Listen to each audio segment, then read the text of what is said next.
angels, it's Hailey Reese, and welcome back to my YouTube channel. I am so grateful that you are here, and I hope that you are having an absolutely fantastic, beautiful, wonderful, all the good things, morning, afternoon, or night, whatever it is for you when this video finally reaches you. Today's video is absolutely chilling. Today we are diving into yet another true ghost story, a paranormal experience that will leave you so terrified you may not be able to sleep. This experience is absolutely what nightmares are made of, and it all begins in a small little town where not much of anything normally happens. Before we get into today's experience, I would just once again like to welcome you back to yet another video of our 31 days of Halloween here on my channel. Basically, for those of you who may be new to my channel or are just unfamiliar with what 31 days of Halloween is, I am uploading a new video on my channel every single day from the start of October until Halloween. And we are in the final stretch. Things are about to get so spooky here on my channel, so make sure to keep tuning in if you do enjoy my content. I really appreciate it more than you guys could ever know. And with that out of the way, sit back, relax, maybe turn a light on, because this experience is about to get dark.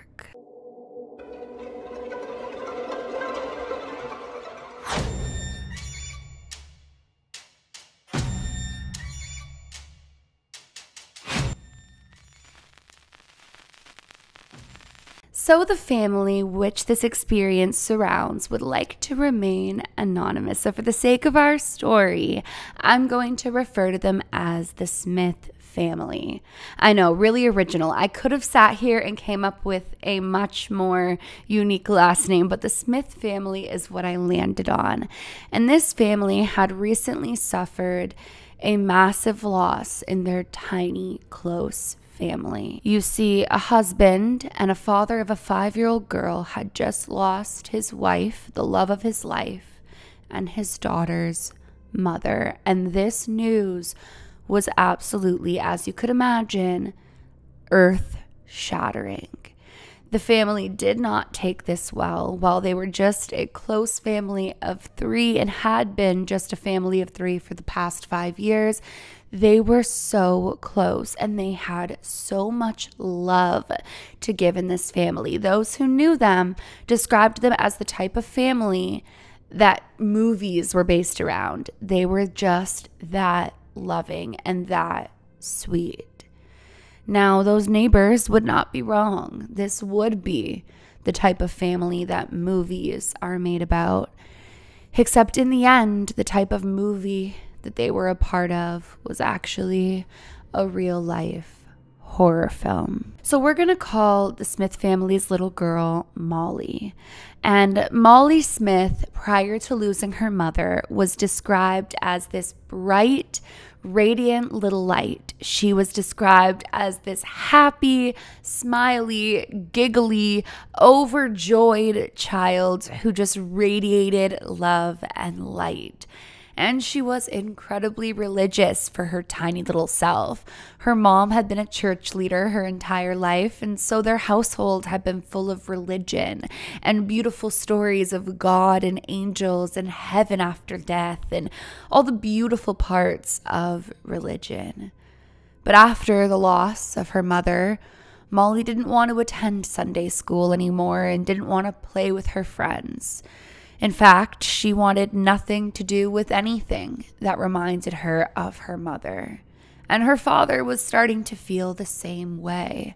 So when a local farmer would approach him with an offer, well, it was one that seemed a little too good not to take. He had noticed that Molly was having a harder time as the days went on, staying in the family home. Oftentimes in the night, she would call out for her mommy, or there would be family memories that would surface that this house just screamed from the top of the mountains at them. And so when this farmer approached the father and offered him the opportunity to live in his farmhouse that he rented out for free, well, he felt like this was just God and his wife giving him a gift from beyond. The farmer explained that he was in between tenants, and that often a lot of his tenants have been through some really difficult things, that this house seemed to find people where it needed to and change them in the ways that they needed to change. He explained that something in his heartstrings was being yanked on, and all he could think about was giving that father and his little girl a place to call home until they could find a new nest to land in.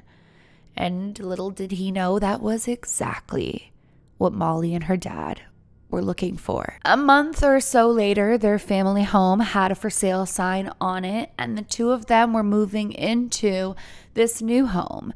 The home was only around 10 minutes from their last home, so Molly wouldn't have to change schools or friend groups. And I mean, the house itself, despite being old, was workable and homey. There were some fixer-upper things that the father was confident that he could fix while they were there living in the house, and he felt like that could be an equal exchange for living rent-free, that he would fix up the house and that he could live there for the time being. And so that seemed to be the arrangement that they had came up with. And as soon as they moved in, the father realized that whoever had been living here for years hadn't touched the home at all. It seemed like there was a ton of work that needed to be done in the home, but yet nobody had touched it or done it. And so within the first week of living there, immediately he begins tearing things down in the house, fixing things up, and remodeling it without adding any sort of modern twist. Essentially, he was doing the work in the home that was necessary to keep the home in pristine condition. And as he began his work on the home, well, things in the home started becoming rather strange. Molly decided that she didn't want to talk to anyone, and she didn't want to pray at dinner. In fact, all Molly wanted to do after she got home from school was go up to her room and sit there in silence. And this went on for a couple of weeks. The father obviously assumed that Molly was struggling with being in a new home. I mean, she'd been born into their last family home. So her father started to wonder if perhaps he'd made the wrong choice in moving out of their home. He felt like, yeah, she wasn't doing so well there, but what was the alternative? Her shutting down completely? And so one night after dinner, he heard what sounded like strange noises coming up from Molly's room and decided to go and check on her. And that was when he would hear Molly talking in her room. And as he would go inside, he would catch her staring to a corner of the room, absent-eyed, and talking to no one. When he asked her who she was talking to, it was like Molly couldn't hear him at all. It took him shaking her a couple of times to get her to come to. And that was when Molly told him that she was talking to Mommy. Now, he knew that there was no way that she was talking to Mommy in the corner of her bedroom like that, but it was the first time that she'd spoken in weeks, and so he allowed this behavior to continue on. And for days, leading to weeks, Molly would only talk to Mommy. Molly would have tea parties with Mommy, and in the middle of the night would be caught wide awake sitting up in her bed talking to Mommy. Now, eventually, he started to feel like he needed to bring some reality back to his daughter and explain that it's really great she still has a relationship with Mommy from heaven, but that Mommy has things to do there and she can't spend all her time here. And that was when she told him, "Mommy doesn't like that you're saying that." Now, he said that there was something in his daughter's voice that he'd never heard in all the years he'd known her, and that was evil behind the delivery and tone. And so that night before bed, he said a massive prayer for the salvation of his daughter, and for her healing in this dark moment. And in the night, he would experience the first of many sleep paralysis encounters, where what would start out as his wife talking to him and saying she's looking out for his daughter would turn into a sinister demon-looking like figure that would climb on top of his immobile body, scratch down his face, and whisper terrible, evil things in his ears. He said he would wake up sweating and often find his daughter at various places throughout the house, some nights even making her way towards the door. So that was when he decided that for her safety, he was going to bolt the doors from the inside at night to prevent her sleepwalking, because there wasn't really many people around and it would be so dangerous for her to wander out in the night. One night, he would experience his same sleep paralysis, but this time as the demon-like figure climbed on top of him. It told him that the daughter and her beautiful, precious soul was its. And as he awoke to a blood-curdling scream. He ran to the top of the stairs, and that's where he would feel a draft coming from downstairs, noticing that the door, which had been bolted in a way that Molly couldn't have figured out while sleepwalking, was now wide open. And out in the snow was little footprints leading to the work shed. As he walks out towards the work shed, he is met with his daughter, head down so that he can't even make out her features, in her nightgown, standing in the snow, looking towards him but eyes not meeting his. A voice emerges from Molly's body that is not childlike at all, and begins to tell him that he's making a very big mistake. And when he tries to encourage Molly to come back inside and go back to sleep, the face shoots up, not human-like, stares into his soul, and begins to tell him that Molly's gone. This isn't Molly.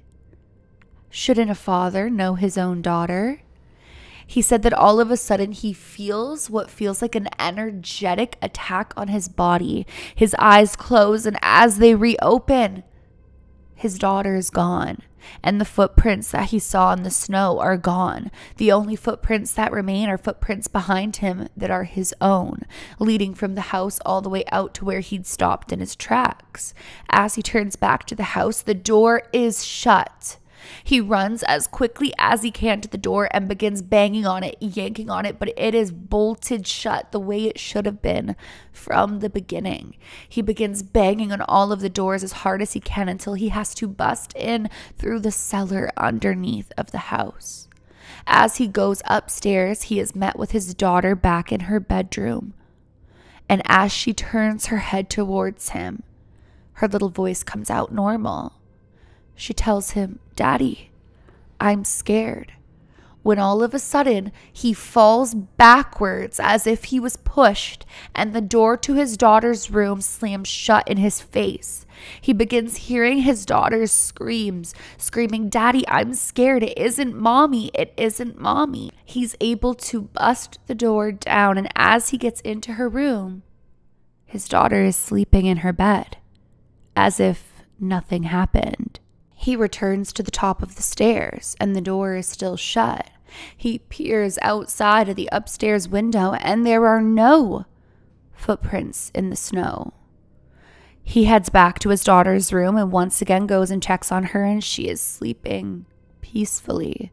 He returns to his bedroom and he calls his sister and he tells her everything that is going on, and of course she's concerned, so she tells him to stay there, to not let Molly go anywhere the next day, and that she is coming and she's going to get them and they're going to get the hell away from that house. So all night he lays awake and Molly sleeps through the night like normal. And the next morning, Molly doesn't talk again. And all of a sudden, as his sister's on the way, he gets a horrible feeling that something very, very bad is going to happen. He can hear his sister pulling into the driveway as he goes to the front window and stares down at her. And he says he just feels this terrible sinking feeling as his sister looks up at him. a feeling of life or death. He begins packing his and Molly's things, and his sister comes in the house completely confused, asking him who else is here. He looks at her, asking what she's talking about. And she says, "The man behind you." Who was the hooded man behind you in the window? There had been nobody there, of course. But when his sister had pulled in the driveway, she saw a sinister, evil-looking shadow man. She described it as perhaps someone in a hood, or perhaps a faceless silhouette.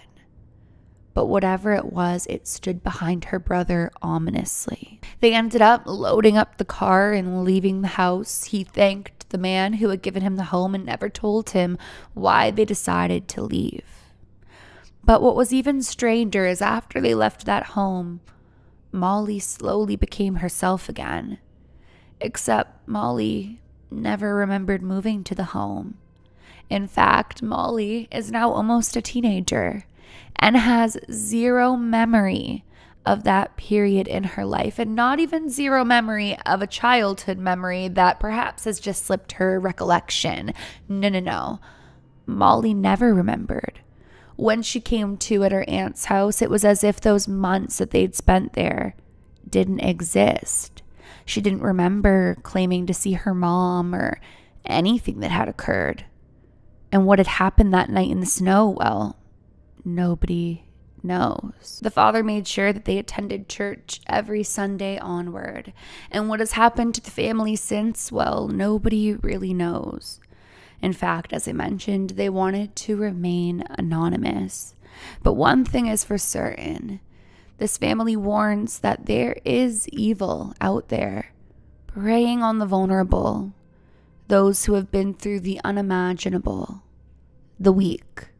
And the family warns that faith is the most powerful weapon against any darkness, and that faith and strength is what saved their family when the devil came for them.